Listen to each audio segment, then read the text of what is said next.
So les chamallows, date stellaire du 1er juin 2026, il est 12h50 heure locale. J'espère que tout le monde va bien.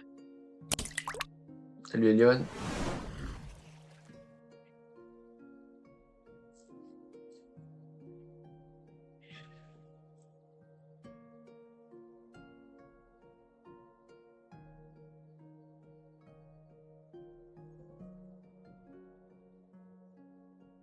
J'espère que vous avez passé un beau week-end.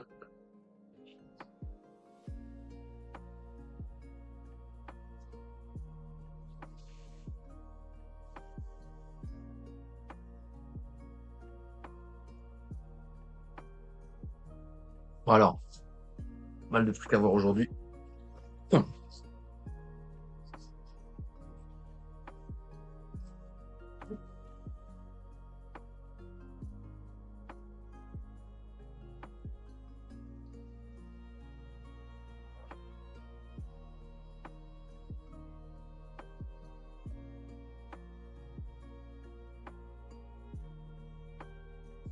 Et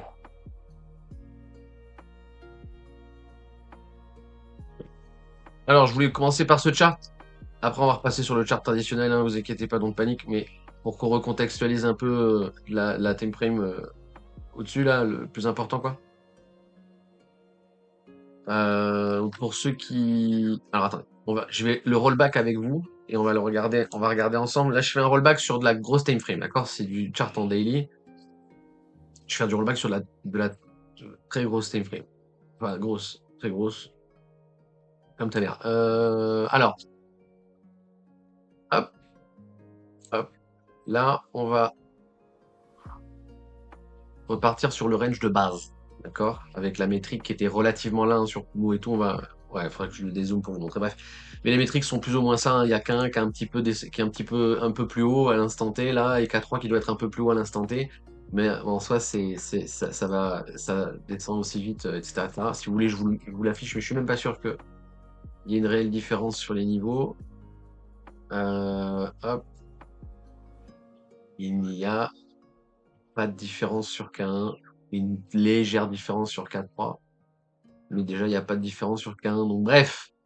Donc voilà, là, c'est le contexte de base, blablabla. Bla, bla, bla, bla. Ici, le scénario le plus probable, c'est un rebond en zone de rechargement de ce move pour une continuation ou pour un momentum haussier. Ça, on verra. Etc. etc. Donc là, on était en contexte baissier. Il y a un flat en interne ici qu'on avait vu. Si vous ne suivez pas et vous avez pas et vous vous rappelez pas, tant pis. Mais vous pourrez regarder les lives de cette époque. De cette époque, lol.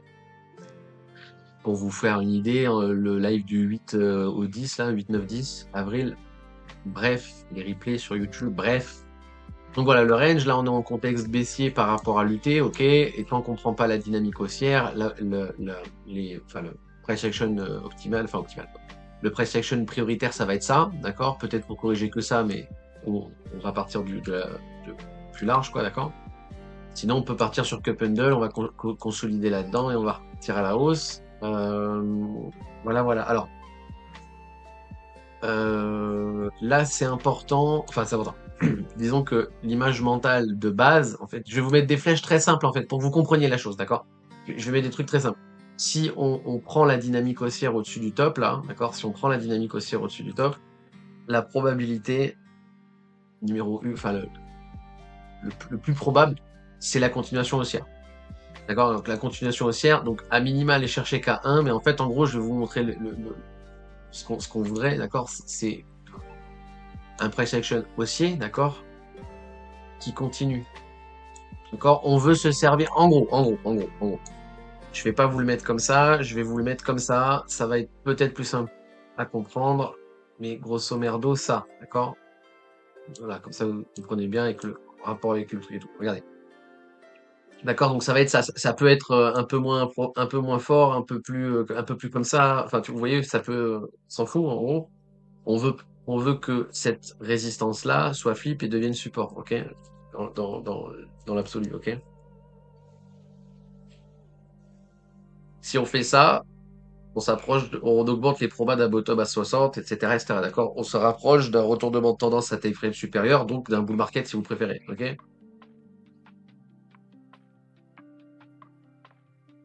Donc, le BFC, c'était ça. L'image mentale, c'est ça, en gros, ok? On arrive à passer Kumo. Si on passe Kumo, on continue. On s'en sert comme support, d'accord? Donc là, on arrive à passer, on break, ok? On vient chercher le pullback, on continue, on vient chercher K1, d'accord? Donc ça, c'est bien. Et il faut se servir de cette zone comme support, d'accord? Le bottom là, c'est vraiment vous jouez l'interne, mais il faut qu'on arrive à passer au-dessus, d'accord? Il faut qu'on arrive à monter. Vous voyez quand je dessine? Oui. Là, le VMC qui continue à monter. Petit pullback sur Kumo, c'est vachement important que ça tienne ici.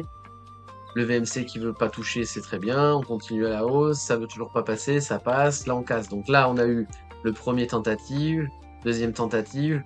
Là, en soi, c'est suffisant pour acter qu'on s'en sert comme support, d'accord? Donc là, les dips sont de moins en moins... On drop de moins en moins sous la barre, d'accord? Donc on s'en sert de... Et on va de plus en plus au-dessus. Vous comprenez ce que je veux dire? On s'en sert comme support, ok? Donc moi, je faisais partie de la team. Là, voilà, donc en gros, regardez, je vais juste décaler, regardez, hop. Oh, c'est la même chose, d'accord? Donc là, on a la confirmation, ok? Je vais quand même le laisser là pour que vous compreniez, mais dans l'absolu, c'est ça, ok? Et là, je vous avais dit, les 80 000, si on passe les 80 000, entre 80 et 90, il n'y a rien, techniquement, il y a un gros appel d'air, et ce serait vachement bien qu'on ait du momentum en reprise, là, que si on dépasse pas cette zone, en fait, cette zone, c'est la zone des bears, d'accord? On a les breakers bear market ici, hein, vous vous rappelez? Si vous vous rappelez pas, si vous vous rappelez pas de ça, vous comprendrez rien, donc ça sert à rien. Je m'adresse aux gens qui comprennent, qui suivent, quoi.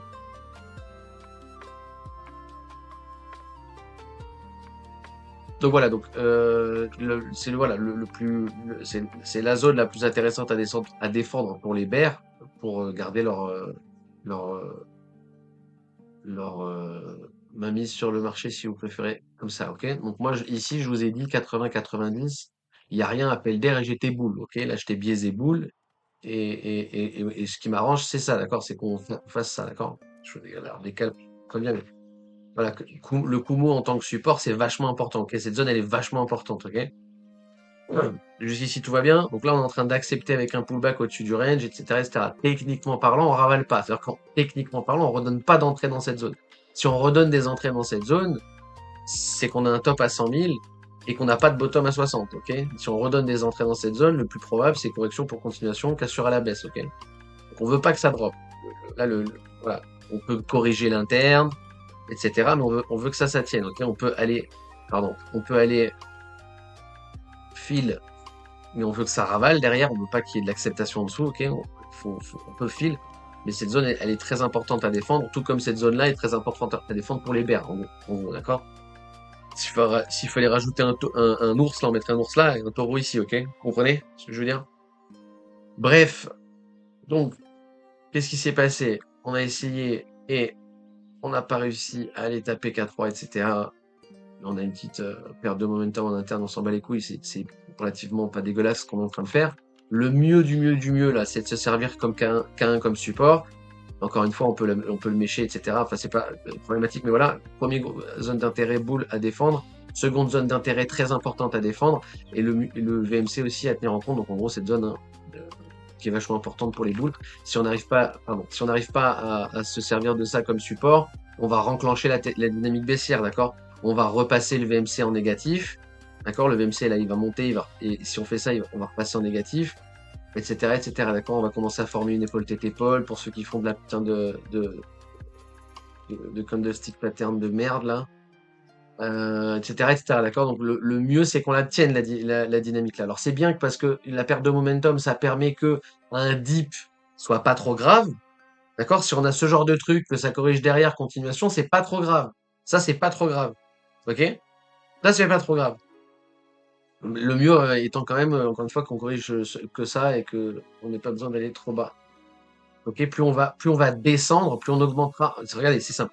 Plus on va descendre, plus on va augmenter les probabilités que ici, on ait un vrai top. Un vrai top. Pas un top local, un vrai top. D'accord? Et qu'on continue du coup la downtrend, impulsion, correction, continuation. D'accord? Ok? Là, le mieux, ça aurait été qu'on ait du price action à la hausse, là, pour pouvoir commencer à crier victoire, ok? Si vous avez des questions, n'hésitez pas. Merci Pataz pour ton follow et salut Mouni. Ok, voilà, donc là, on est en scénario optimal, hein, donc je vous mets une flèche bleue si vous préférez, mais voilà, comme ça vous perdez pas trop le truc, hein. Après, le mieux c'est ça, d'accord. Le scénario drawdown tolérable, enfin, j'ai pas envie de dire ça, mais voilà, on va quand même le faire. C'est plus ou moins la même logique, même si c'est pas un suivi de position, c'est la même logique, d'accord. Donc ici, le price action le plus probable, c'était ça, ok. Ici, le scénario optimal pour les boules. Tout ce que je vous fais, c'est des scénarios boules, là, d'accord. Scénario optimal boule, c'est qu'on tienne le lot ici. Drawdown tolérable, qu'on revienne chercher Kumo, mais que la zone de Kumo fasse office de support, etc., etc. Plus on va descendre, et en fait, je vais vous mettre, regardez, je vais vous mettre ça, en fait. Voilà. Je vous mets ça, mais encore une fois, je l'exagère volontairement, d'accord. On va peut-être pas descendre aussi bas, on va peut-être avoir une correction plus longue, on va peut-être mettre du temps avant de casser le bottom, d'accord. Je vous l'accentue volontairement, mais en gros, ça va être plus ou moins ça, d'accord. Donc, le price action le plus probable, c'était le blanc, ok. Là, si vous préférez, on va le mettre comme ça vous comprenez que le forecast, il part d'ici, d'accord. Ça, on va le diminuer, voilà, ok. Donc là, on était sur le blanc ici, d'accord. On était sur le scénario blanc. Là, on n'est plus sur le scénario blanc quand on est ici. Il y a plusieurs scénarios qui s'ouvrent à nous. Le bleu et le jaune sont les scénarios boules, le rouge est le scénario bear, d'accord. Il reste un scénario. Il reste un scénario de on vient corriger et on reprend la hausse, d'accord. Là, je vous le mets en blanc, ok. Il reste le scénario blanc. Le scénario blanc, c'est le scénario le moins probable. Je dis pas qu'il n'existe pas. Je dis qu'on va jouer les probabilités, d'accord. Donc ça, c'est le scénario le moins probable. Il faudrait que je change de couleur, peut-être que je vous mette pas en blanc, que je vous le mette en, je sais pas, mais voilà, ça c'est le scénario le moins probable. On va l'enlever complètement, mais pour que vous compreniez, d'accord. Est-ce que ça va?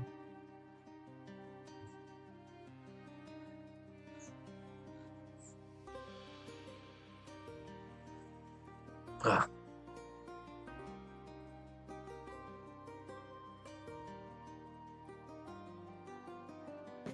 Bah oui, c'est clair. Merci à Yukoda. Aïe, Kodia. Aiko, on va dire. C'est bleu. Ok. Donc, je vais vous laisser les flèches et tout, hein. On va continuer le press action. Là, on revient en RLZ baissière en interne, mais on s'en fout. On s'en fout. On va peut-être s'en servir après, mais pour l'instant, on s'en fout. On revient contact VNC, d'accord. Donc là, déjà, on invalide le scénario bleu, d'accord. Donc la flèche bleue, elle est plus possible. On est sur la flèche jaune, donc je vais vous enlever. Vous allez voir, on va épurer au fur et à mesure le chart. Hein, c'est ça que ça aide aussi. Là, on est contact sur VMC. Donc là, je vais zoomer un petit peu pour qu'on comprenne. Là, c'est important en clôture, d'accord. C'est important en clôture. La bougie, là, si on clôture sous le VMC, c'est vraiment pas bon signe. Le mieux, c'est qu'on clôture au-dessus. D'accord. Si on clôture en dessous, je considère ça comme un break, même si on n'a pas cross en négatif et qu'il est rouge, il est pas blanc, il est toujours rouge, d'accord. C'est pas bon si on clôture, ok. C'est vraiment pas bon pour les boules. Donc, je vais vous rajouter une petite flèche pour que vous compreniez le truc de breaker là, d'accord. Donc, ça c'est baissier si on casse ce truc, mais pour l'instant on l'a pas cassé, donc je m'en bats les couilles, hein. D'accord. Si on clôture en dessous, donc on va voir où la bougie a clôturé. Bam, la bougie a clôturé, elle a clôturé en dessous. Donc en fait, ça, c'est pas bon, d'accord. C'est pas bon. On est toujours dans le scénario jaune. D'accord. Donc, on peut prendre la liquidité sous ses bottoms et revenir chercher une dynamique haussière. C'est pas déconnant. D'accord. C'est pas déconnant. Ceux qui ont spéculé long ici avec des stop loss ici a raison. Et là, on l'a vu ensemble, tout ça, donc a raison. D'accord. Etc., etc. Ceux qui voient le TE, je peux comprendre, mais vous avez besoin du développement de la troisième épaule, et techniquement, vous allez pas. Alors, j'aime pas faire ça parce que le truc de candlestick pattern, c'est un peu de la merde, d'accord. Mais la poche de liquidité ici, ok, la trend ici, la poche de liquidité je vais vous la mettre comme ça plutôt. La poche de liquidité qu'il y a ici, pour jouer le TE, le mieux c'est que j'allais dire la troisième épaule, la deuxième épaule, elle vienne se former maintenant et qu'elle vienne se former avant de prendre la liquidité ici. D'accord. Parce que en gros, ça se joue au breaker, hein, vous repérez votre pattern et c'est quand on casse que vous allez jouer la position. Donc le mieux en fait, c'est de pouvoir jouer ça en breaker. D'accord. Donc c'est pour ça qu'on veut que ça corrige avant. Bref, on s'en fout, on s'en fout. On s'en fout. On traite pas ça, c'est de la merde.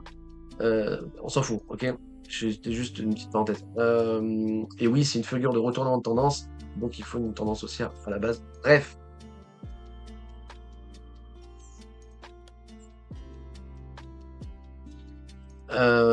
Voilà, donc là on a déjà voilà, premier signal de c'est pas cool, ok? Le deuxième signal de c'est pas cool, c'est si le VMC cross. Et si on cross pas et qu'on arrive à reprendre, d'accord? Il reste en rouge et on arrive à reprendre, c'est bien. Si on commence à cross en blanc, c'est pas bon. Ça veut dire que si on commence à cross en blanc, on augmente les probabilités de jouer le scénario rouge. D'accord? D'être sur le scénario rouge. Alors oui, il y a toujours le scénario possible de retour à la baisse avant le retournement, mais encore une fois, c'est le moins probable, donc on l'ignore. Ok? Donc pour l'instant, il y a pas grand-chose à dire. Là, on peut repérer que ici, les boules doivent défendre, et pour l'instant, les bears aimeraient mettre les boules sous l'eau en défendant ça, d'accord? Donc en gros, on va développer là-dedans. Et si on sort de là à la baisse, c'est baissier. Si on sort de là à la hausse, c'est haussier. Donc là, pour l'instant, on peut rien mettre, d'accord? Mais en gros, ça va être ça l'idée. Je vous les prépare si vous voulez les flèches, mais en gros, ça va être ça l'idée. Ok, sortie de ça, c'est baissier. Sortie de ça, c'est haussier. En gros, préféré. D'accord, donc on continue. Daily, sa clôture, c'est toujours green. Enfin, toujours green. C'est toujours rouge foncé. Le VMC a pas break, si vous préférez. Prochaine bougie, il n'y a pas de clôture, on attend. Sa clôture, mais sa clôture en dessous. Donc là, regardez, je vais zoomer un petit peu. Sa clôture toujours en dessous hein, du VMC. Par contre, le VMC n'a pas cross. Ça, c'est cool. Donc peut-être que le bottom est lock ici, etc. etc. Faut se payer pour ceux qui sont en interne, etc. etc. Derrière, regardez, bam. Grosse bougie à la baisse. On va voir où est clôture. Elle clôture sous VMC. Pardon. Elle clôture sous Kumo. D'accord. Donc là, elle clôture. Le VMC, vous voyez, il n'arrive pas du tout à être pris. Hein. On fait un doji de retournement dessus, il n'y a rien. Et c'est ravalé directement derrière. Et c'est ravalé avec une clôture sous le Kumo. D'accord? Donc ça, c'est encore moins boule que boule. D'accord? Là, on augmente les probabilités, encore une fois, d'aller malheureusement sur le scénario rouge. Il faut vraiment que ça se reprenne ici. Là, on est dans notre fameux scénario où on va mécher en dessous, etc. Mais il faut vraiment se reprendre. Si on se reprend pas, c'est la merde. Ok, donc pour l'instant, on peut pas vraiment conscientiser les breakers, donc en gros, c'est toujours ça, hein. On peut pas conscientiser, donc on reste dans cette zone, il y a pas de cassure franche. Si là, la bougie, elle est pas clôturée encore, si la bougie est clôture en dessous, oui, c'est break et au revoir à demain. Si ça clôture pas et que ça clôture après, c'est break, si ça clôture pas et que ça revient, ça break ici. Bref, ok? Donc voilà, le VMC, blablabla. Et vous voyez, le premier signal de baisse, là, en gros, ce niveau est très important, d'accord? Ce niveau est vachement important. Le niveau ici, là, il est vachement important. Et vous voyez, pour l'instant, c'est défendu à la baisse et bam, on casse, tu vois. Donc, il y a une grosse résistance, là, BTC 78, ATM du moins, ok? Donc on vient chercher les RZ en interne, on s'en bat les couilles. Derrière, ça ravale. Et vous voyez, là, on commence à cross. Attention, la bougie n'est pas clôturée. Et la bougie a clôturé. La bougie, elle a clôturé ici. Elle a clôturé en ayant le cross du VMC. On augmente les probabilités de la baisse. On voit que c'est une grosse résistance, hein, ça en gros, si vous préférez, vu comme ça. Et là, c'est suffisant pour dire que d'ici, on va drop, mais je vais pas vous mettre la flèche là, vu qu'on l'avait déjà ici.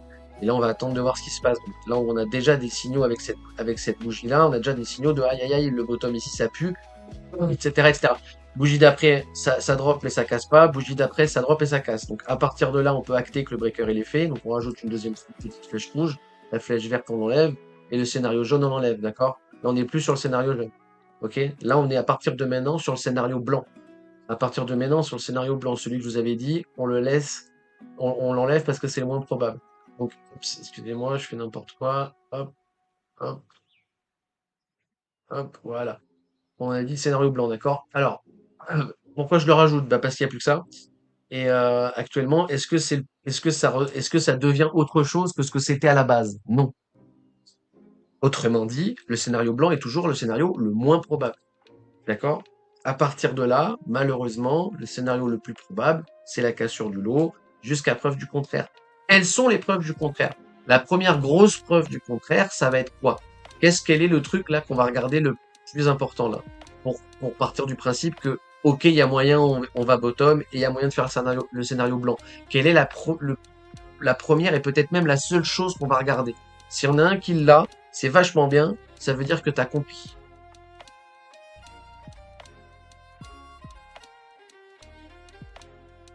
Dit autrement, parce que vous m'avez déjà entendu dire ça plein de fois, formulé comme ça, qu'est-ce qu'on regarde pour repasser boule? On passe pas boule tant que, ça je le dis très souvent.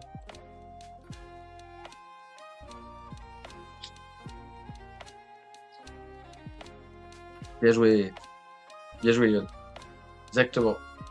Là, on peut regarder que le VMC. Tant que le VMC, là, il n'est pas boule, donc il n'est pas cross en positif, on l'accepte pas, etc., etc.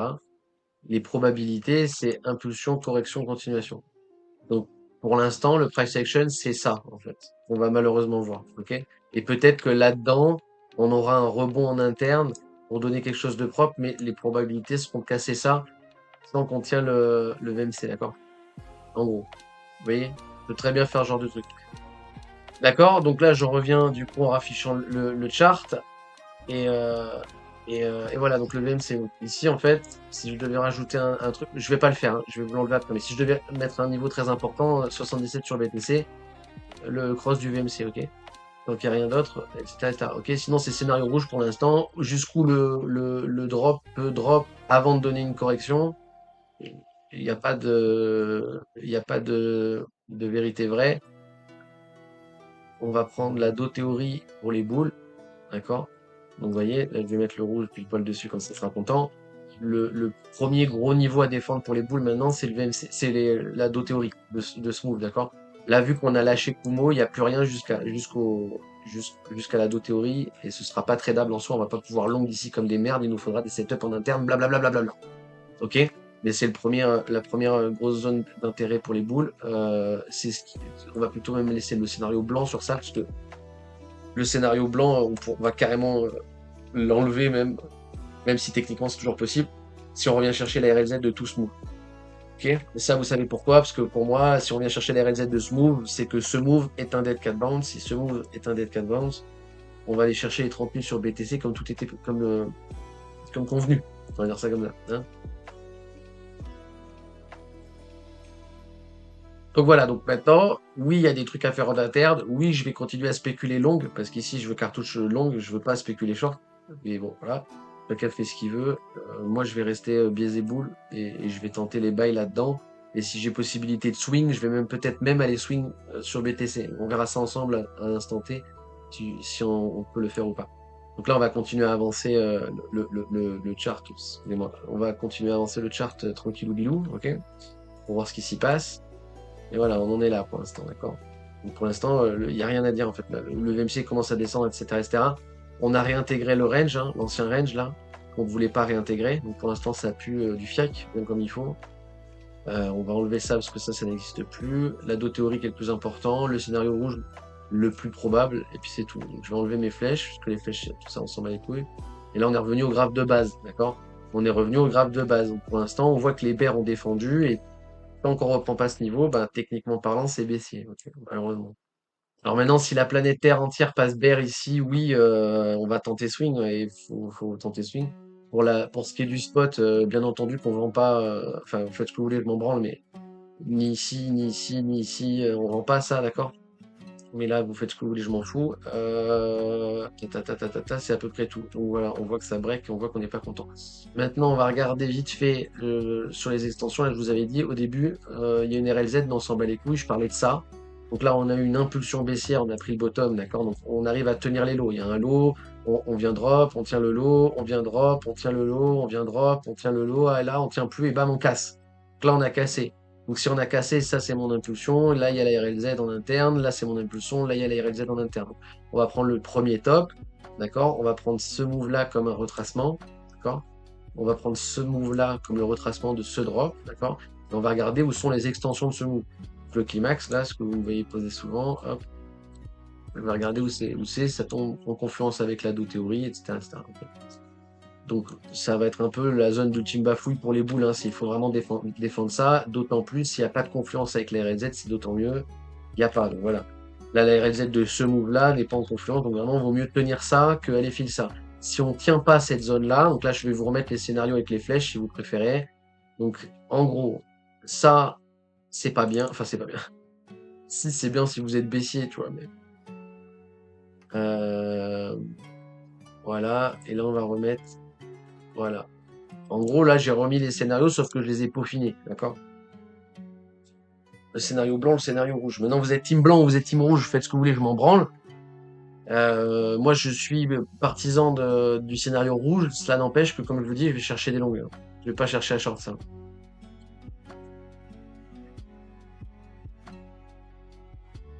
Voilà, voilà. On revient avec la théorie, ça, paf, paf, paf, c'est à peu près tout. Je vous enlève les flèches rouges, oups, pardon, les petites dots là, voilà. Non, toujours pas. Voilà. Hop, hop, hop, hop, hop, hop, hop, hop, hop, c'est à peu près tout. On va revenir maintenant sur le chart de l'interne, d'accord? Donc le chart de l'interne, là, vous êtes plus en territoire connu pour ceux qui suivent au quotidien.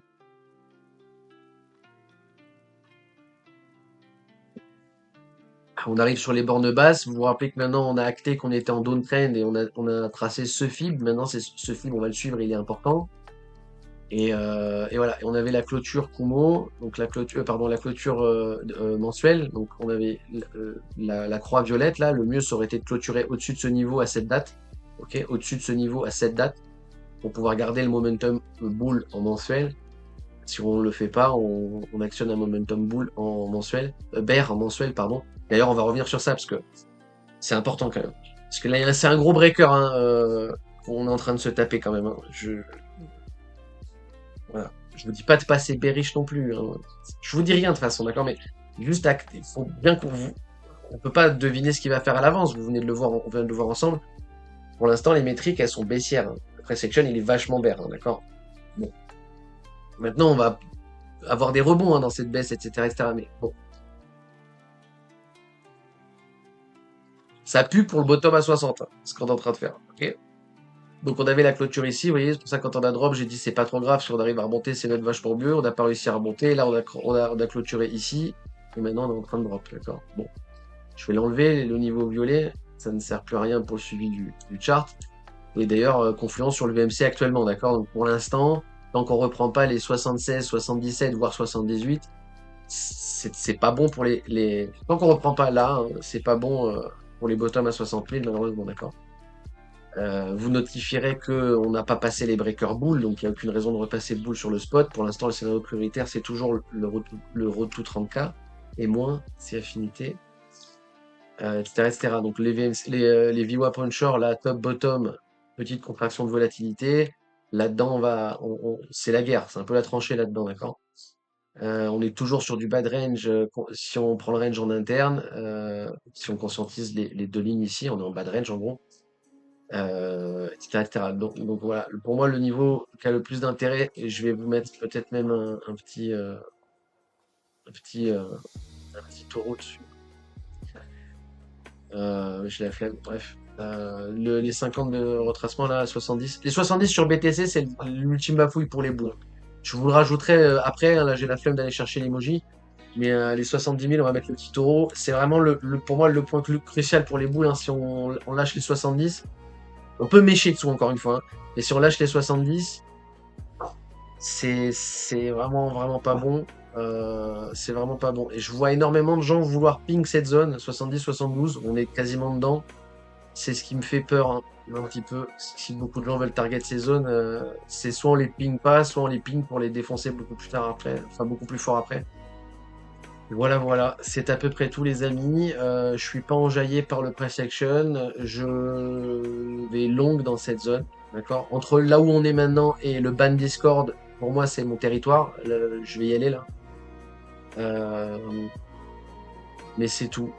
Objectivement, pour ceux qui sont partisans de l'expanding, enfin voilà, d'un ATH prochainement, c'est mal barré, d'accord?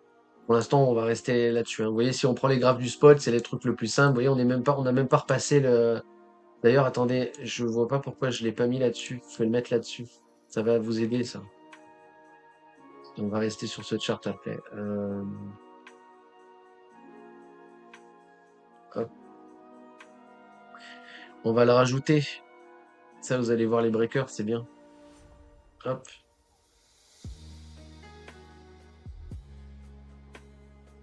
Hop. Wesh, il a mis tellement.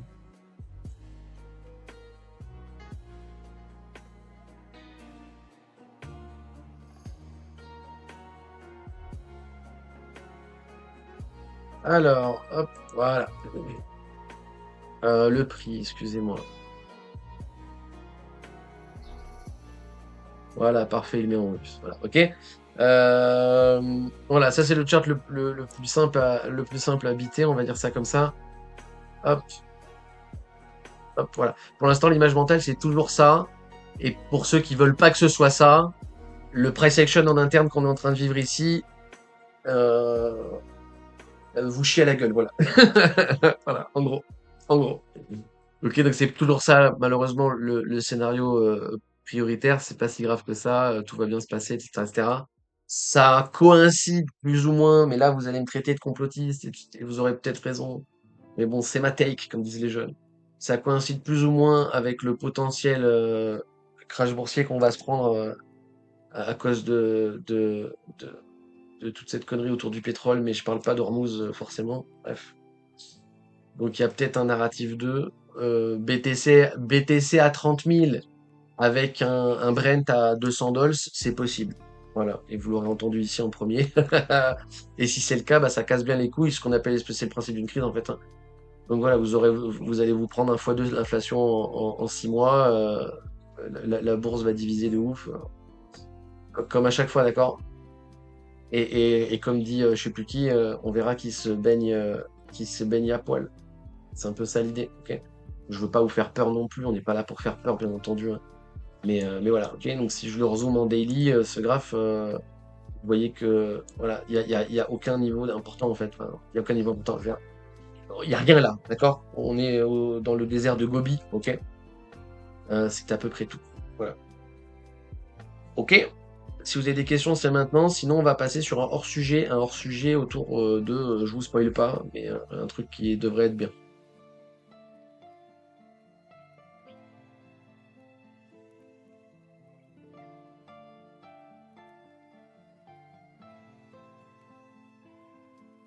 Ah oui, et aussi, petite parenthèse, si ça c'est mon impulsion, là j'ai le A, là j'ai le B, là j'ai le C, c'est techniquement vrai, mais je trouve que c'est dégueulasse.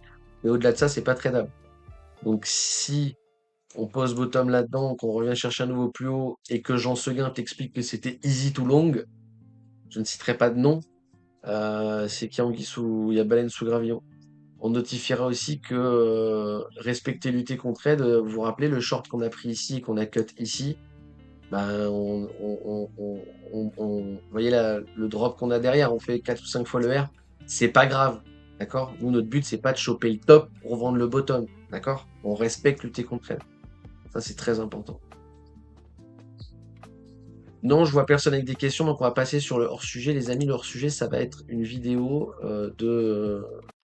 Alors, c'est le genre de chaîne un peu comme ça, tu sais. Non, ta gueule, ta gueule. Ah oui, il y a ça aussi, putain. Ah ouais, peut-être qu'on se fera demain ça. Il y a une vidéo de Asher sur les mineurs BTC, là, que je voulais voir avec vous. Mais là, on va faire hors sujet, donc on va pas aller sur la crypto. Il y a une chaîne, je sais pas si vous connaissez, plus un si vous connaissez pas, plus 2 si vous, pardon, plus un si vous connaissez, plus 2 si vous connaissez pas. Et oui, Elion, tu peux mettre plus 3 si t'as envie. Euh, le jeune paysan. La chaîne YouTube, elle s'appelle Le jeune paysan. Est-ce que vous connaissez? Plus un oui, plus 2 non. Merci. 3. Voilà. Je connais bien ma commu, hein.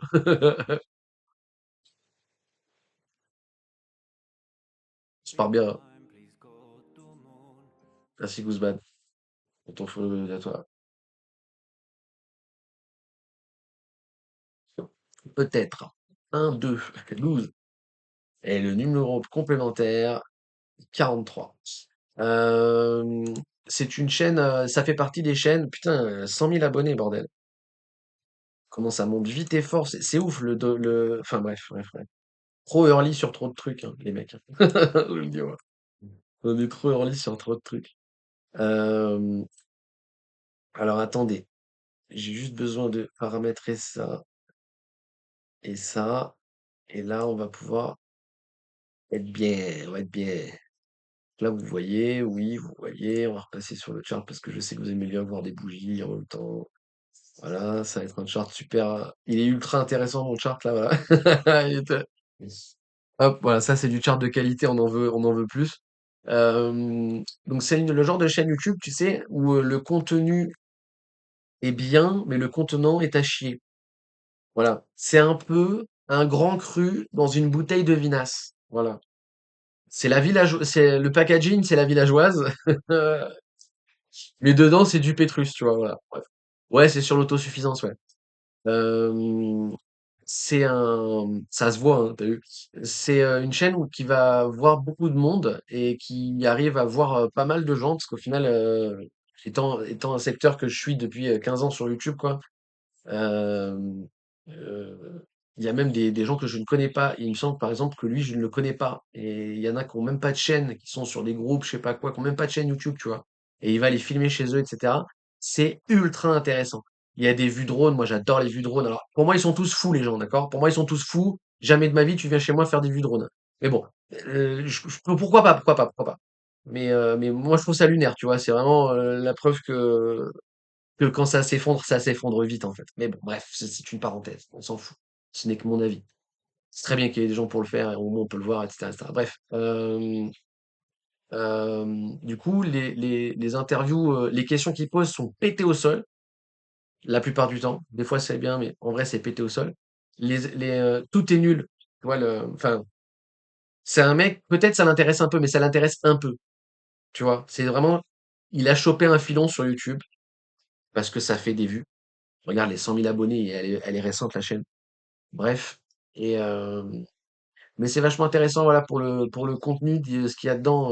On apprend plein de trucs. Enfin, si le thème de l'autosuffisance, bien entendu, vous intéresse, si ça vous intéresse pas, vous pouvez partir du live, hein, ça n'a aucun putain de sens d'être là, hein.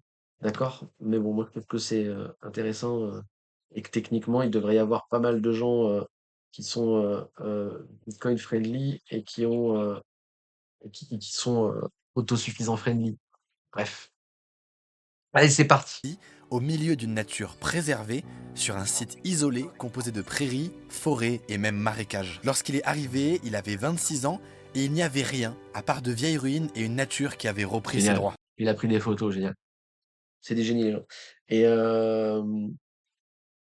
heu, des fois, ils posent des questions sur, les budgets, l'argent et cetera mais c'est assez rare et c'est sur des trucs un peu éphémères. Ce qui est dommage avec ce genre de truc, mais bon, allez, après on se rappelle, on est en France et cetera. Bon, mais ce qui est dommage avec ce genre de truc, c'est que les gens ne parlent jamais d'argent. Alors qu'on va pas se mentir, c'est le nerf de la guerre. C'est le nerf de la guerre. Moi, dès qu'on parle d'un truc, j'ai envie de dire combien, tu vois? Genre, ou peut-être que je suis ravagé mental. Peut-être qu'il y a que moi, peut-être que ça vous fait pas ça, hein, et qu'il y a que moi, hein. Mais moi, dès que j'entends un truc, j'ai envie de lui demander combien, en fait. Combien, où, pourquoi, sur combien de temps, tu vois ce que je veux dire ou pas? Mais bon. Jour après jour, il a bâti son autonomie, a appris à faire avec la nature et non contre elle. Et aujourd'hui, il m'a fait l'honneur de m'ouvrir ses portes pour que je vous partage cette oasis hors du commun. Moi, c'est Michael, le jeune paysan, et si tu ne me connais pas encore, je traverse la France en van aménagé pour partager ces gens qui ont choisi de vivre autrement en marge de notre société au contact de la Lui, il nature. s'éclate, hein. Franchement, il se fait un road trip de dingue, hein, parce que il va voir tous les gars solides de ce pays, quoi. C'est quand même stylé, c'est quand même bien. Abonne-toi à ma chaîne YouTube si t'apprécies ce que je fais, c'est entièrement gratuit. Et surtout, j'ai très récemment sorti 2 guides ultra complets pour Ah ouais, comprendre non, ça l'autonomie. ira. Un pour trouver, visiter et même travailler dans des micro-fermes à travers la France. Et un autre pour réellement construire son projet agricole en 90 jours. L'idée Non, non, tu peux pas, enfin, bon, bon, là, ça pue du cul, mais bon, bref. Ça y est, ça se met à vendre des formations, maintenant. Bon, bref, on s'en fout. Je vous dis encore une fois, c'est du Château Pétrus dans une bouteille de villageoise. est rassembler des années d'expérience, des dizaines Ouais, je sais, j'ai des putains de métaphores d'alcoolique. de lieux visités et documentés dans des e-books numériques pour que tout le monde puisse s'en emparer. Et le lien est en première ligne de description. Allez, sans plus tarder, découvrons ensemble l'histoire de cet homme inspirant. Moi, Moi, ils je sont m'appelle mignons. Sander et je suis d'origine néerlandaise, donc les Pays-Bas. Et aux Pays-Bas, il y a pas beaucoup de place et tu peux pas vraiment avoir accès à la terre. Donc si tu veux vivre avec et dans la nature, bah, t'es Ça mal coûte cher. barré. Et donc j'ai assez jeune. Ça coûte cher. Vous avez du mal avec les termes, les gens. Ça coûte cher. Tu peux pas juste dire ça coûte cher. Vous pouvez pas juste dire les termes, s'il vous plaît. Ça coûte cher, c'est tout. C'est le nerf de la guerre. Tout se résume à ça. Dites-le. En fait, tu vois, là, regardez, je vais vous dire à quel point je suis ravagé. À votre avis, quelle est la question que je me pose là, tout de suite maintenant? Putain, je suis un ravagé, quoi. Ça se trouve, je suis pas tout seul. Quelle est la question que je me pose là? Juste là, avec l'image, là, on voit comme ça, là, tout va bien. Qu'est-ce que j'ai envie de lui poser comme question là?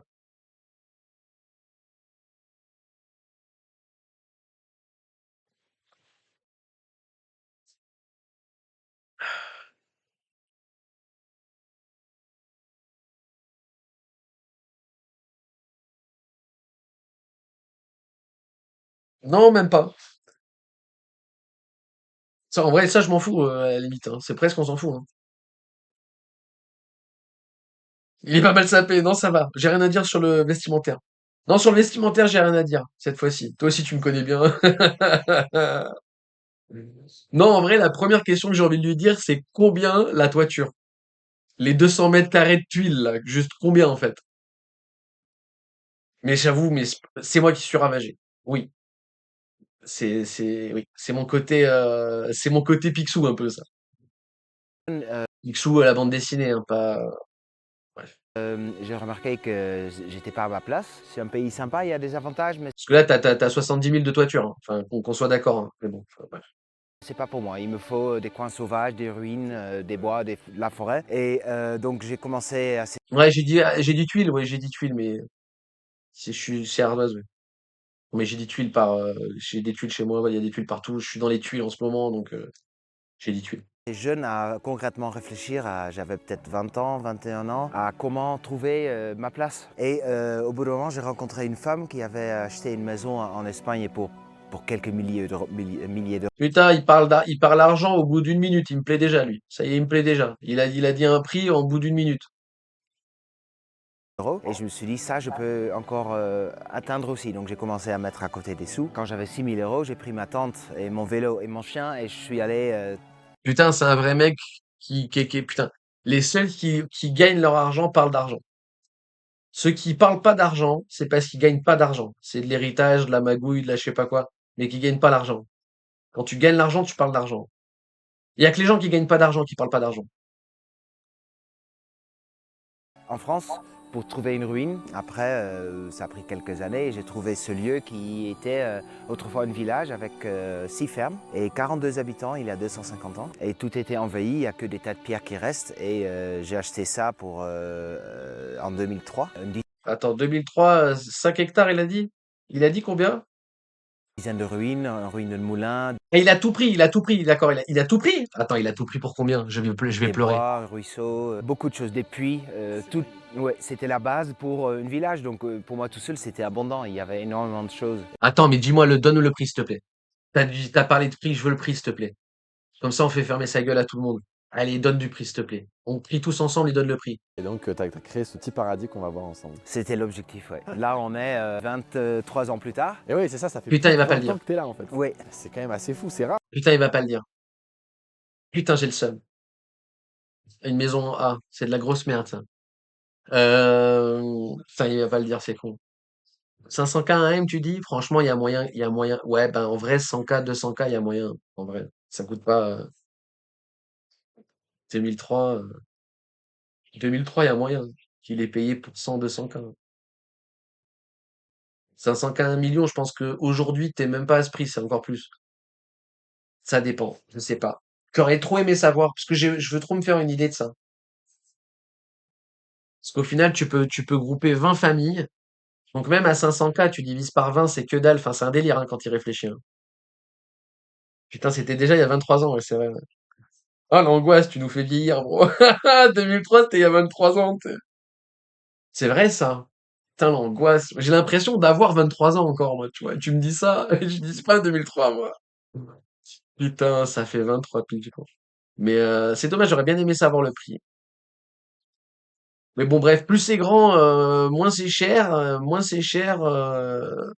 Enfin, plus c'est grand, moins c'est cher en mètre carré, hein, vous avez compris. Et plus c'est grand, plus il y a possibilité de faire avec du monde, hein. Donc là, il prend littéralement une super base pour faire un village autonome. Mais 200K, c'est que dalle, hein. C'est gratuit, hein, c'est donné, hein. Et vous comprenez pourquoi je vous dis, il faut un capital pour sortir du capital. Parce que pour poser un éco-village, il vous faut les sous. Tu vas pas avoir une banque en lui disant oui, je vais faire un crédit pour ouvrir un éco-village hors système, tu vois. Ça fonctionne pas, donc il faut de l'argent. Et s'il faut de l'argent, bah, voilà. On en revient à ça, quoi, tu vois.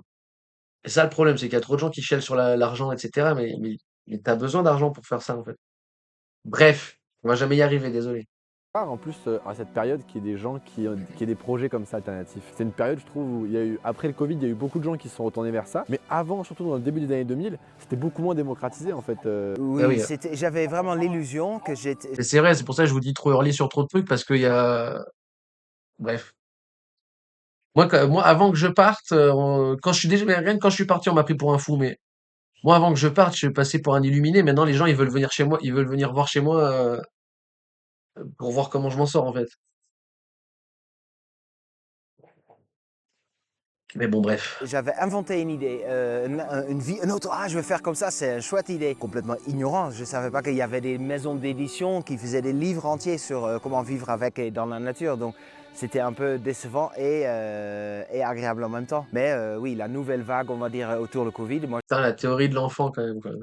Moi, je me dis pas ce genre de truc. Moi, quand je pense à quelque chose, je vais regarder qui c'est qui a pensé à quelque chose, à ça avant moi, hein. Je me dis pas, enfin, c'est jamais arrivé dans ma vie où je me dis merde, ça existe déjà. Tu vois, enfin, je comprends pas trop cette mécanique, tu vois. Justement, enfin, j'avoue, je comprends pas trop cette mécanique. Tu t'es rendu compte en 2003, enfin en 2000 quoi, que l'être humain, ils avaient écrit des livres sur comment construire des maisons et planter des fruits et légumes. Enfin, tu t'es pas dit, il y a 25 siècles, on était des chasseurs-cueilleurs, tu t'es pas dit, l'invention de l'écriture, c'est 10 000 ans, ou un truc comme ça, là. Moi, j'étais déjà bien installé. Et donc, je suis venu ici avec ma tante, ma petite tante, mon vélo et mon chien. Et j'ai jamais eu Génial, de voiture. Ouais, au milieu de nulle part. génial. J'allais remplir ma gourde à la source dans les bois. C'était un petit début. Ça a commencé de manière. Normal, on commence, c'est normal. Tu peux pas commencer autrement que comme ça, tu vois. Bon, après, c'était pas autant galère que ça, tu vois, mais moi, quand je suis arrivé, il y avait juste, d'ailleurs, il faudrait que je vous fasse un avant-après, avec la photo, j'ai retrouvé la 360, quand je suis arrivé où il y a rien. Il faudrait que je refasse un 360, Manière assez difficile, on va pas se Ah mentir, oui, dans c'est des clair. conditions. Waouh! Oui, il a fait moins 10, il y avait de la neige comme ça. Et pendant des semaines, j'étais sous ma tente. J'avais pas de boîte de chauffage, j'avais qu'un sac de carottes. Donc, eh c'était un ben, peu hardcore. Mais bon, tu m'étonnes, mec. Franchement, faut, respect, quoi. moi, j'étais bien. J'étais en train d'affronter l'aventure. Voilà, j'ai commencé comme ça. En fait, regarde, pourquoi vaut mieux un petit chez soi qu'un grand chez les autres?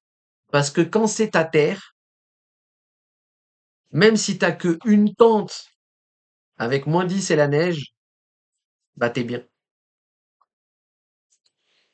Et ça n'a pas de prix. Et petit à petit, j'ai commencé Pour tout le reste, c'est des Mastercard. à d'abord construire ma petite maison. Et après, j'ai commencé avec la grande maison. Et maintenant, quand les gens ils arrivent comme toi, ils pensent, ah oui, c'est sympa, c'est beau, c'est rangé, il y a des trucs. Mais au début, j'étais tout seul dans ma tente, dans une coupe rase, parmi les souches. Exactement. Putain, c'est marrant, hein. C'est pareil, moi j'ai rencontré des gens, pas ce week-end, le week-end dernier, là. On discutait, bref, et ils étaient déjà passés j'étais chez eux, là, ils étaient déjà passés chez moi, bref. Et à un moment donné, je lui remonte justement la photo de quand je suis arrivé avec juste la caravane au milieu du champ, tu vois. Et en voyant ça, ils m'ont dit, ah ouais, putain, mais vous avez bossé de ouf, en fait. Et c'est marrant parce que, bah, ils connaissent chez moi, ils sont déjà venus, tu vois. Et je leur ai déjà dit que quand on est arrivé, il y avait rien. Mais en fait, les gens visualisent pas vraiment ce que ça veut dire rien. Il y avait vraiment rien. C'était une plaine, tu vois. Et ça, c'est quand même, c'est vrai que, tu vois, c'est comme là, tu te dis, attends, comment ça, le mec, il y avait rien, tu vois. Il y a des ruines, des petits trucs et tout, mais les gens se rendent pas compte vraiment du travail que ça nécessite, hein. Et les ronces, c'était. Je m'étonne. Est-ce que ça te dit qu'on voit en premier justement la maison en acte à construire au début? Et donc je te Ah, suis, il et a puis on va commencé voir. par ça, putain, et je pensais qu'il aurait fait après pour faire du Airbnb ou quoi. Là, il a commencé par le truc le plus chiant à faire, quoi. C'est une horreur, les maisons en A. Ça. Allez, C'est une horreur, ce truc.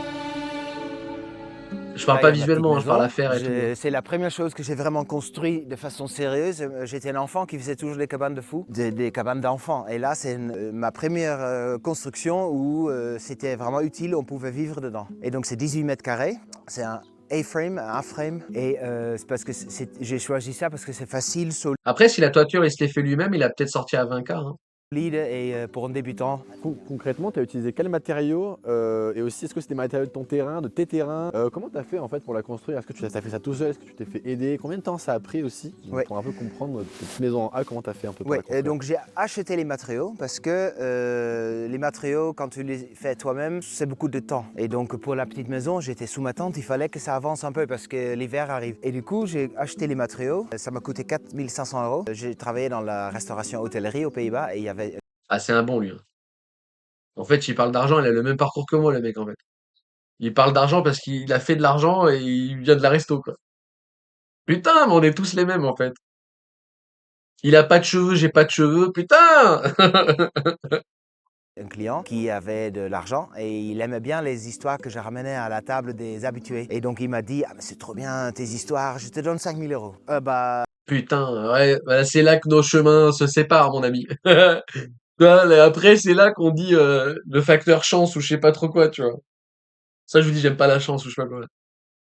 On n'a pas eu les mêmes, on n'a pas eu les mêmes expériences dans la vie, quoi.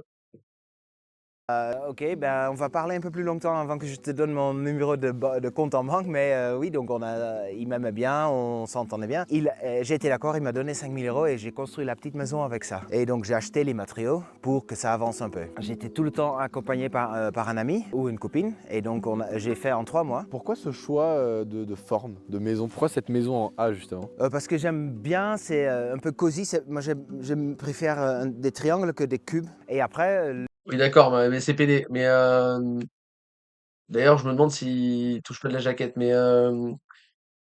c'est stylé, mais c'est vraiment une merde à faire, hein, la maison. 3 mois, n'empêche, il a géré. Mais c'est vraiment une merde à faire. le plus grand avantage, c'est que c'est relativement facile pour les débutants de Non, arrête, tu peux pas dire ça. Il peut pas dire ça. C'est un enfer, ce truc à faire. Faut que tout soit fait en même temps, c'est un carnage, enfin, surtout quand t'as pas le temps, alors que, bon, bref. de construire avec des triangles en fait. Un triangle, il est indéformable, n'importe quelle Ouais, oui, force d'accord, c'est pas faux, mais enfin, bref. Ouais, ouais, si, oui, ouais, ok.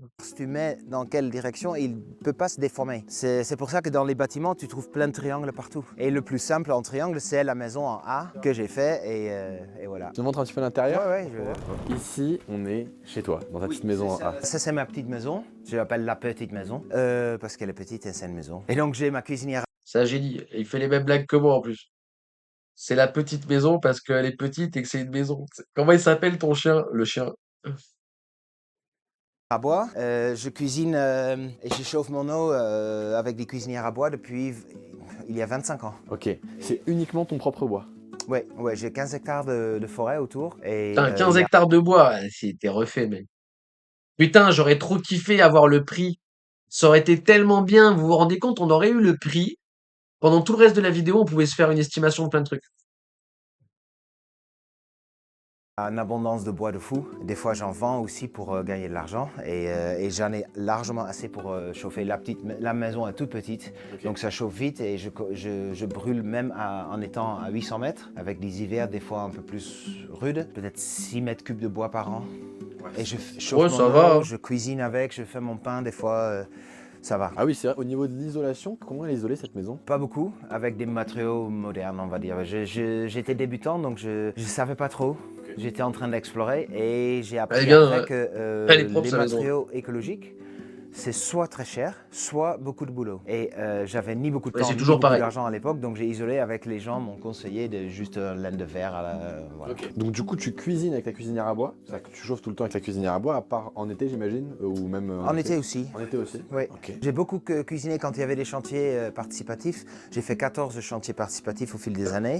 J'ai travaillé avec peut-être, je sais pas, 250, 300 bénévoles. Et quand il y a beaucoup de monde Ah, et il c'est fait bien très ça, hein. chaud, j'ai beaucoup cuisiné sur les feux de camp. Au niveau du mode de vie, donc par exemple comment tu te douches, comment tu vas aux toilettes, comment ça se passe en fait? Parce que l'espace est très petit, donc comment tu fais pour ça? Bah, en hiver, je me lave sur le porche. Je chauffe, j'ai une grande marmite que je mets l'eau de pluie ou de l'eau de pluie ou de pluie. Je mets à chauffer sur la cuisinière à bois. Et après, je me lave ici, juste avec un petit casserole. Et l'eau tombe et voilà, en hiver. C'est pas grave s'il fait vraiment froid. Des fois, il y a la neige comme ça, mais si j'ai pas assez. Ouais, c'est un peu, t'as step up, hein. Parce que c'est plus, il a dû faire ça le premier hiver, hein. Et maintenant, il fait plus ça, mais bon, bref. Non, même mon premier hiver, j'ai pas galéré autant que ça, hein. C'est l'eau, je peux aller pieds nus chercher de l'eau, c'est pas grave. C'est le vent qui est le plus pénible. Et j'ai une toilette sèche un peu plus loin là, une petite cabane qui commence à un peu à tomber en ruine, mais C'est ce que j'allais dire, mais pareil, il l'utilise plus, c'est plus ça qu'il utilise. C'est dommage, j'espère qu'il va pas montrer que enfin putain, il va montrer que ça, j'en sais rien. Il est quelle heure? 45, va falloir que on va peut-être pas pouvoir la finir ensemble. Que tu as fait en A aussi d'ailleurs. ah aussi, oui, parce que voilà, pourquoi pas. Là-haut, il y Pourquoi a pas? un grand matelas et ça remplit tout la mezzanine et donc c'est un grand et bon lit. Et en été, depuis cette année, c'est la 4e année que je dors dans la chambre de la grande maison parce qu'elle est déjà finie depuis quelques années. Ça, c'est le lit de ma chienne, Comment elle s'appelle? Rosine. Rosine. Ça Oh. veut dire raisin sec. Raisin sec. Pourquoi ce choix? Parce que je trouve ça rigolo, ça me fait rire. Et après, Ok, après ok, c'est un 20 ans, génie, c'est un génie. Ce mec est un génie. Ce mec est un génie. C'est comme l'autre avec son chat qui s'appelle Moulfit, là. Ce mec est un génie, putain. Pourquoi? Parce que ça me fait rire. Ah, c'est génial. dans cet espace, toi enfin, ça te va, t'as l'air d'ailleurs très heureux. T'es épanoui dans un espace comme ça. J'aime bien le côté cocon et donc ça. Non, mais on s'en bat les couilles, en fait. Cet espace comme ça, vous vous rendez compte? On s'en bat les couilles, en fait. C'est pour dormir et cuisiner. Après, le mec vient de te dire, j'ai 15 hectares de bois. Il a un village avec 25 maisons. Là, t'es en train de lui dire, qu'est-ce que tu penses de l'espace? Mais on s'en bat les couilles, tu crois que, enfin, vraiment, toi, c'est là que, bref, Ça bref, va me bref. faire drôle d'avoir une maison qui est 7-8 fois plus grand. C'est un peu n'importe quoi, c'est un palace. Et c'est beau, j'aime bien, c'est sympa, c'est la cerise sur le gâteau, on peut dire tout ça. Mais le côté manteau que tu aimes bien, qui est d'une petite. D'accord, mais au final, non, arrête de mytho aussi. Ah, attendez, c'est quoi ce délire? C'est tellement bien que j'ai arrêté de vivre dedans. J'ai décidé de faire une maison avec des murs en briques. Parce que la tôle de verre, ça va 2 minutes. Bon, bon, bref. Petite maison, c'est agréable quand même. Voilà, merci. Une petite maison, c'est agréable quand même. Oui, bah oui.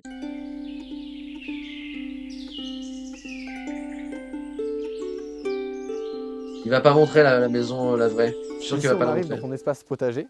Oui. C'est là que tu cultives du coup tes légumes. Oui. Tu as aussi des arbres fruitiers. Mais explique-nous un peu déjà, alors pourquoi avoir fait ce rond? Qu'est-ce que tu cultives aussi? Qu'est-ce que tu arrives à cultiver à l'année? Est-ce que ça te suffit pour ton autonomie alimentaire? Voilà, comment tu Non. travailles ton sol aussi? Bon, je suis venu pour vivre le plus possible en autonomie, en construisant une maison avec les matériaux du site. Donc c'est quand même les deux éléments, donc construire et vivre en autonomie le plus possible, sans être dogmatique, trop strict. C'est pour le plaisir. J'ai un petit jardin, c'est que pour moi. J'ai vendu les légumes pendant 10 ans, des légumes à la maison. Les gens venaient, choisissaient les légumes et partaient avec un sac de légumes. Mais j'ai d'autres sources de revenus maintenant, donc le jardin il est que pour moi, tout seul. Donc un petit cercle de 150 mètres carrés, ça suffit. Et pourquoi un cercle? Parce que j'ai un arroseur rotatif qui fonctionne avec l'eau du bélier hydraulique, qu'on va voir aussi. 4-5 mètres cubes par jour disponibles en pression dans le jardin. Donc je me suis dit, je vais mettre un arroseur rotatif au milieu. Et comme ça, j'ai un jardin circulaire parce que c'est un arroseur rotatif. C'est tout pratique. Et là, on est tôt dans la saison, c'est 800 mètres d'altitude. Donc et début mai, c'est quand même le jardin, il est tout neuf. Donc les légumes sont encore petits, mais une fois que ça pousse, ici, ça pousse bien. Alors qu'est-ce que tu cultives du coup? Un peu tous les légumes de base, je dirais haricots, patates, salades, carottes, tout ce que tu peux imaginer, tout plein de sortes de choux, les oignons, l'ail, il y a plein de fleurs sauvages. La bande là, c'est la jachère fleurie. J'ai tout ce qui est cucurbitacées, courges, tout ça. Et T'arrives sur à ma tout serre, avoir. il y a les tomates, les concombres, les poivrons, les melons. Est-ce que, enfin alors, t'as combien de surface en tout, tu penses, en culture de légumes? Pas beaucoup en ce 150, moment, il vient de dire. peut-être 150, 200. Le Ça fait 3 fois, il lui dit 150. Écoute un peu. premier hiver, on a déjà pu manger tout l'hiver, toute l'année de la production de notre propre potager. Parce qu'au début, avec ma copine de l'époque, on vivait pendant 5 ans à peu près, avec 4 à 5 000 euros par an à deux. Ouais, c'était un peu, c'était hardcore, mais par passion, on aimait bien, tu vois. Et on avait des sous, mais on ne voulait pas les dépenser. Et on voulait juste vivre la vie quotidienne sans trop penser à l'argent. Et si tu dépenses pas beaucoup, c'est plus facile. Et donc du coup, Il a tout dit, le hein. potager, c'était, je dirais, presque assez facile.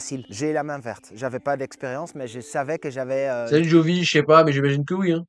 feeling pour les plantes. De toute façon, au pire, t'as Starlink hein, maintenant. Hein. Aujourd'hui, est-ce que tu arrives à produire assez en légumes et en fruits même, Non, pour être autonome à l'année? Les non. fruits, non, parce que les fruitiers, je les ai plantés en 2005. La première chose que j'ai fait, ou une des premières choses, c'est planter plein de fruitiers, des dizaines, C'est tout ce que bien. tu peux imaginer. Les petits fruits exotiques, bizarres, des croisements, plein de choses. J'étais passionné. Il y a beaucoup de cerfs, des cervidés, des bêtes sauvages qui viennent et qui ont Ils vont flingué bouffer les arbres. mes vergers. Ils étaient dans le potager ils ont mangé tout le poireau, toute la mâche à Ah, les 5 mètres de la bâtards. maison, des grosses cerfs adultes. Et donc maintenant ici j'ai mis des clôtures et là-haut j'ai un peu abandonné. Et donc il y en a qui ont survécu, qui sont maintenant gros comme ça. Ça fait drôle de planter un arbre où tu peux Ah ouais. Hein. grimper dedans après. Et donc du coup Eh voilà, il a tout dit. Il a tout dit. C'est pas ça fait drôle. En fait, c'est presque moi, c'est ce qui me rend fou, quoi. Comment les gens, pourquoi on a arrêté de planter des arbres, en fait? Je comprends pas.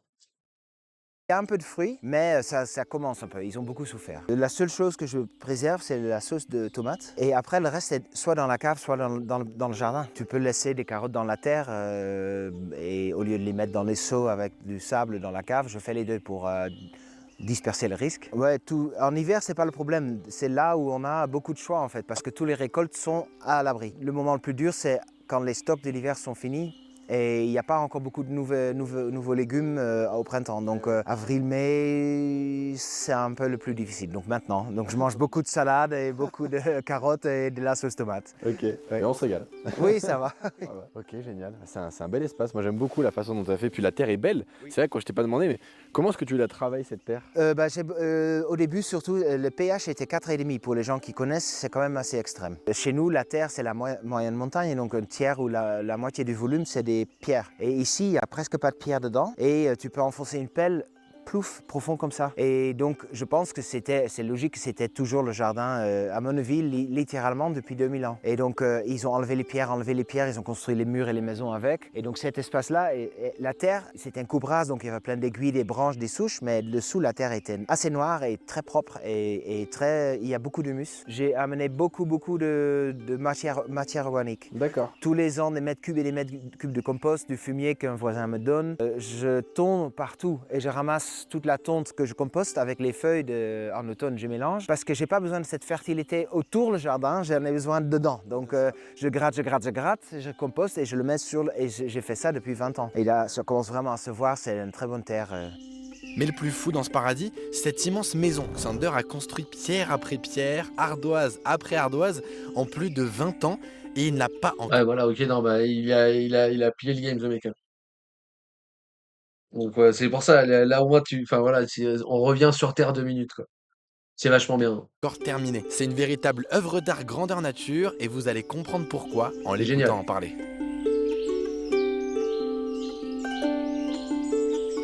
J'aimerais commencer d'ailleurs à te montrer un endroit. C'est génial. Il m'a fait mentir, il va montrer et tout, c'est génial. Bon, ils sont fous, les gens, de montrer, mais c'est vraiment trop bien, franchement, génial. Montre un peu l'origine de la maison pour te donner une idée. Ah, avec plaisir, je te Si tu suis. es d'accord. C'est à côté Comment parce c'est qu'autrement, carré, il y ce qu'il a avait fait. donc 6 fermes ici, avec 42 habitants il y a 250 ans. Donc il y a beaucoup de vestiges d'autres fermes. Et là, je vais te montrer un endroit qui est encore dans l'état où ma maison a été il y a 20 ans. Alors, on passe à côté de mon camion. C'est avec ça que je traverse les fermes de France et l'autonome. Là, je ne sais pas si tu vois des vestiges d'une ferme. On voit encore les portes où il y avait les portes d'entrée. Et ma maison était comme dans cet état-là. Et donc ça m'a pris 2-3 ans pour enlever tous les arbres avec la racine, pour trier toutes les pierres, pour dégager. Putain, il a tout fait à la main, ce malade mental, quoi. Tu loues une mini-pelle, c'est fait en 2 jours. Il a mis 3 ans pour faire le putain, le mec, c'est un super-héros, quoi. J'ai tout pour savoir ce qu'il y avait dessous. Et dessous, j'ai trouvé les emplacements là où il y avait les angles, les épaisseurs de murs. Et donc, une fois que Génial. j'avais tout dégagé c'était vraiment une fouille archéologique. Où Génial. là, il y avait une maison et toutes les pierres étaient triées. J'ai commencé à reconstruire avec les mêmes pierres sur les mêmes fondations. C'est pas la même maison qu'il y avait avant, mais c'est au même endroit avec les mêmes pierres. les mêmes épaisseurs de murs pour respecter la maison qu'il y avait avant parce que C'est génial. Ce mec est génial. c'était là depuis longtemps, donc je voulais greffer ma maison dessus en fait. Ouais, comme un espèce d'hommage aux gens du passé qui ont construit des C'est un choses. peu ça aussi, oui. D'accord. Oui. Donc là, c'est pas pareil comme la ruine qu'on vient de voir. Oui, ça a changé un peu. T'as un puits juste devant la maison, ça c'est assez extraordinaire quand même. Il est super bien situé. Tu as installé alors, dis-moi comment ça s'appelle parce que je vais me tromper. C'est une pompe, juste une pompe à eau. Ah d'accord. Que j'ai acheté chez les Amish aux États-Unis. Que j'ai fait envoyer ici et les frais de port étaient $600. Mais il me fallait cette pompe-là parce que c'est un type qui permet de pomper de l'eau à la main jusqu'à 80 mètres de profond. Là, c'est que 9 mètres, mais c'est assez profond pour pas pouvoir utiliser. Tu peux pas utiliser tous les types de pompes, donc il fallait celle-là. Tu peux nous montrer comment ça marche juste pour qu'on voit? Ça fait bouger la tige qui descend dans le tuyau jusqu'en bas. Et là, en bas, il y a un système de clapet en bronze actionné par la tige et ça pousse l'eau dans le tuyau d'en bas. Et comme ça, tu peux remonter de l'eau très haut. Donc c'est tout bête, tu pompes et après le troisième coup, ça déborde, ça sort. C'est potable tout de suite. Et je peux fermer ça. Et quand je pompe après, ça envoie l'eau dans le tuyau. En hauteur, je peux envoyer où je veux. Et donc, c'est un avantage de cette pompe aussi, c'est un système fermé. Quand il y a un oiseau qui pollue, il ne peut pas parce que c'est fermé. Pour l'eau potable, c'est important quand même. Et donc, ça, c'est un chouette accessoire que j'ai beaucoup utilisé pendant des années. Maintenant, je ne m'en sers plus du robinet, mais la pompe, c'est encore mon eau potable. Et oui, c'est ça, c'est que t'es pas relié à l'eau ici, ni à l'électricité, on verra le système électrique après. Et du coup, l'eau potable, c'est ça en fait, tu mets des jerrycans ou des bidons et tu remplis de l'eau et c'est grâce à ça que tu bois au quotidien. Oui, et à l'avenir, quand la maison sera opérationnelle, je pense que je vais mettre une pompe électrique parce que maintenant j'ai tellement d'électricité avec mes panneaux solaires, Ouais. oui, parce que un jour j'aurai 98 ans et Là, le mec est un génie. Le mec est un génie, il a 10 panneaux, il t'explique qu'il a trop d'électricité. Putain, c'est génial.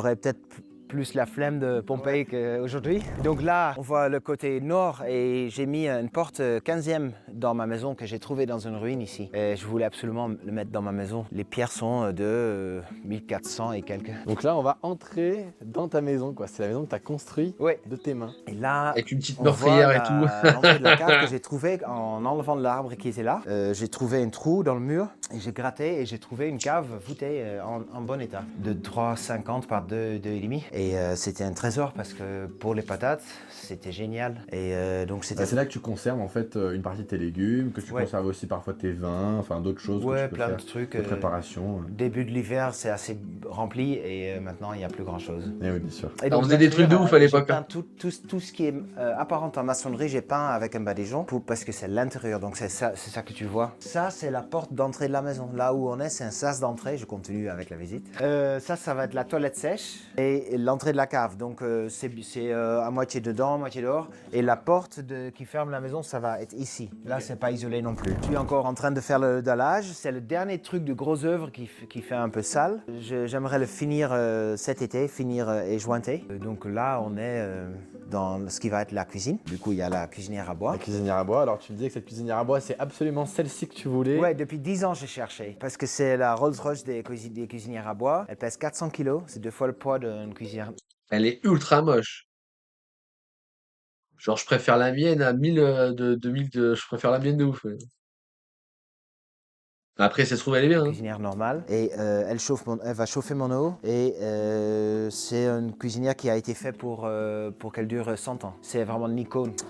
Les cuisinières sont souvent faites en tôle avec des éléments en fonte. Au bout de quelques décennies, ça commence à brûler, ça disparaît. Et celle-là, elle a complètement fait en fonte avec un intérieur en briques réfractaires. Et donc c'est vraiment, et en plus tu peux changer toutes les pièces. Donc c'est vraiment fait pour durer beaucoup plus qu'une cuisinière normale, on va dire. Au niveau, Ok.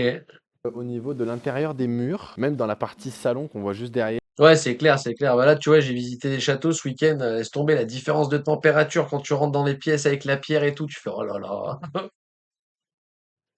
T'avais pas besoin de clim, hein. Bon, les bros, il faut que je vous laisse ici. Je finirai la vidéo demain matin, enfin demain, même heure avec vous.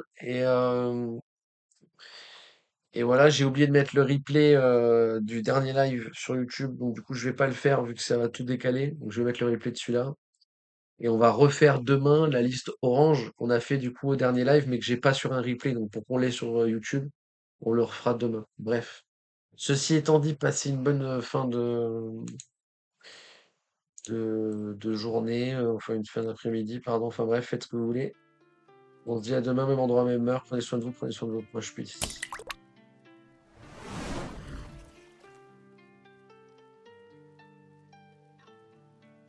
Point d'exclamation Notion, point d'exclamation Discord, point d'exclamation YouTube. Voilà.